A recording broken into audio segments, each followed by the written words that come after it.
বরবটি দিয়ে আজ খুব সিম্পল একটা রেসিপি শেয়ার করছি। প্রথমে বরবটিগুলো একটু লম্বা করে কেটে নিয়েছি, সাথে মাঝারি সাইজের 2-3টা আলুও আমি একটু লম্বা করে কেটে নিয়েছি।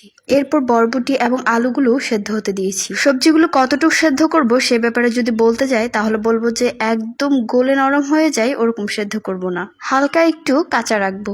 এরপর সবজিগুলো তুলে রেখে কড়াই সামান্য পরিমাণ তেল দেবো, তারপর সেখানে সবজিগুলো দিয়ে দিব এবং সামান্য পরিমাণ লবণ ছিটিয়ে সবজিগুলো ভেজে নেব 2 থেকে 3 মিনিটের মতো। সবজিগুলো ভাজা হলে আবার তুলে রাখবো। এরপর সেই কড়াইয়ে আবার একটু করে তেল দেবো, 1 চামচ জিরা ফোড়ন দিয়েছি এবং 2টা গোটা লাল মরিচ দিয়েছি পেঁয়াজ কুচি, রসুন কুচি এবং কয়েকটা কাঁচামরিচ ফালি। তারপরে এগুলো একটু ভাজা হলে তার মধ্যে আমি 2টা টমেটো কুচি দিয়েছি এবং হলুদ গুঁড়া, জিরা ধনিয়া গুঁড়া এবং আবারও সামান্য পরিমাণ লবণ দিয়ে এগুলো আমি একটু ভেজে নেব। এরপর সামান্য পরিমাণ পানি দিয়ে মশলাটা কষিয়ে নিব। মশলা কষানো হলে তার মধ্যে আমি ভেজে রাখা সবজিগুলো দিয়ে দিয়েছি। এরপর সামান্য পরিমাণ পানি দিয়ে সবজিগুলো উল্টে পাল্টে আমি ভেজে নিব এবং আরো 6 থেকে 7 মিনিট চুলার মিডিয়াম হিটে আমি রান্নাটা কভার করে নিয়েছি।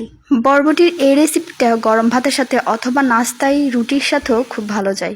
আর বরবটি যদি এভাবে ভাজেন তাহলে দেখবেন যে এর কালারও সুন্দর থাকবে, খেতেও ভালো লাগবে। ভিডিও আজ এ পর্যন্ত। ভালো থাকবেন সবাই। আল্লাহ হাফেজ।